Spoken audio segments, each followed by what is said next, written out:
Good morning, beautiful people. Welcome to Weaves of Waves. Ah, dear, you know the unboxing thing I was going to do? Well, I was going to, I have this box and it was going to be the internet booster, so the Wi-Fi repeater and aerial booster. It doesn't freaking work. So I can't upload my videos and I'm struggling with internet and SIM cards and I've lost my phone number because one of the... it's like, okay. You know, I'm reminded of the Tao. Taoism says just go with the flow. And it's just surrender and just let go. Okay, I wish I could. It seems an easy thing to say. It's an easy flow. Just go with the flow. Just relax and let go. But I'm an overthinker. My mind has got several tabs open all at once. And I need something to think about. And if I haven't got anything specific, then I will... okay, I've got to work around these problems. My mind is a problem solver. And to go with the flow, to let go and surrender is one of the most hardest things I've ever tried to do. And occasionally I get there. So occasionally there is like, right, okay. But maybe it's just for a split second and then my mind picks up again going, hello, you've got these problems still. You've got these problems still. On a plus note, you see, I was really worried about my van. My van is like chugging along and the steering was all jerky and it was doing that and I was like, I don't know what to do with this. I hate when there's something wrong with my van. And suddenly it's all cleared up. It got better all by itself. I don't know. Maybe it's magic. Maybe I went with the flow and just relaxed and let go and then the steering suddenly works really well again. The whole van is running really smoothly. I'm like, okay, so that worked. So yes, so there's things that work when you sort of get your mind off the subject. I do believe that overthinking a subject forces it into all kinds of problems. You're looking at problems that aren't there.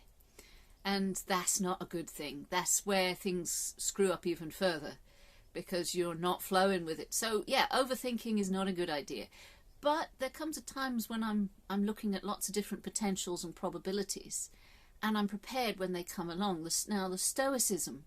So Taoism is just go with the flow, just let it go and surrender to it. Okay, I'm not good at that. Stoicism is where you worry.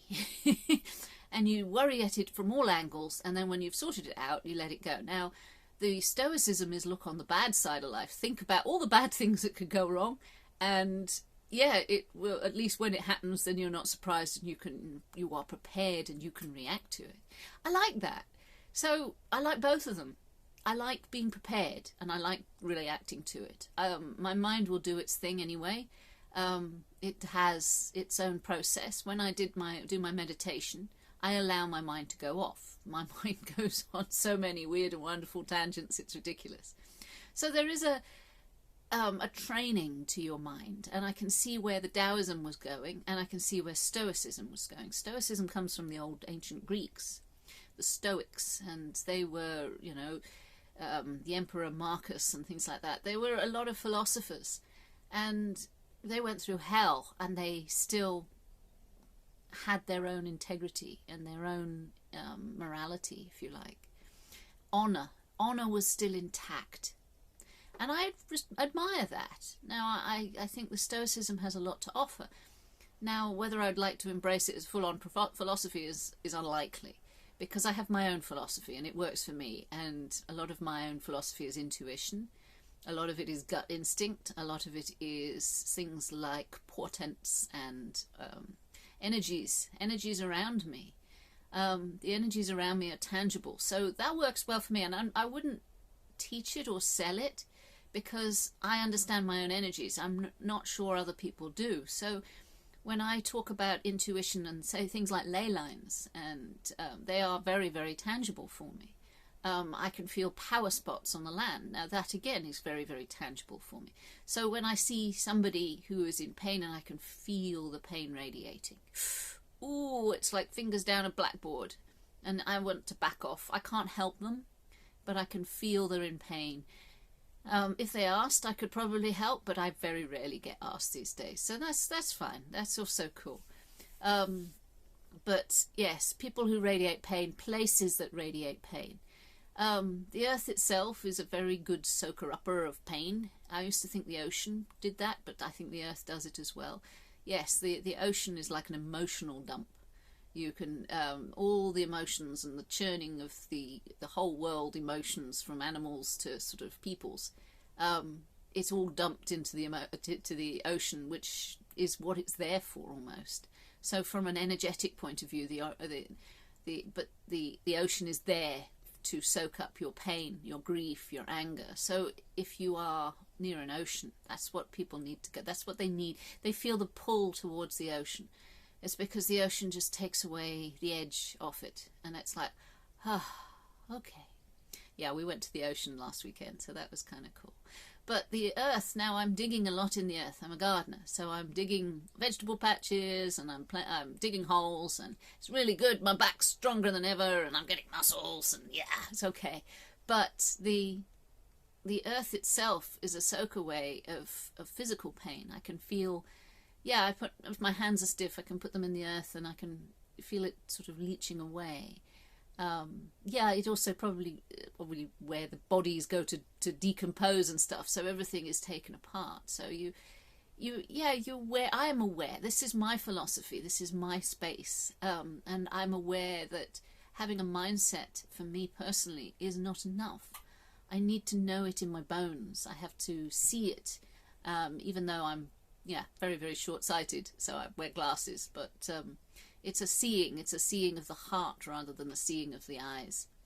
And that all for me is very real, and yeah, I've survived on it. I'm 50 this year, big 50, and I've survived with my philosophy. I could tell you about sort of the black flame within, where you hit rock bottom, and you hit the rock bottom of everything you are, and everything you are is not enough, and you're not strong enough, you're not enough, and you can't survive like that.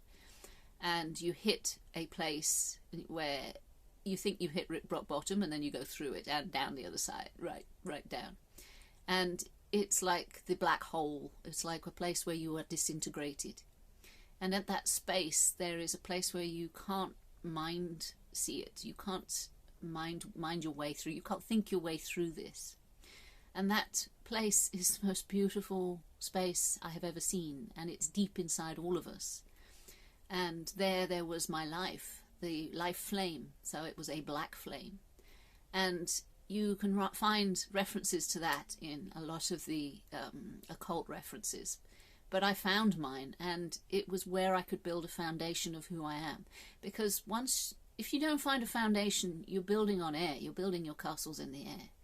And I couldn't do that because you're faking it all the time. Everything you do is built on a doubt or built on something that's an illusion, and you deep down you know it.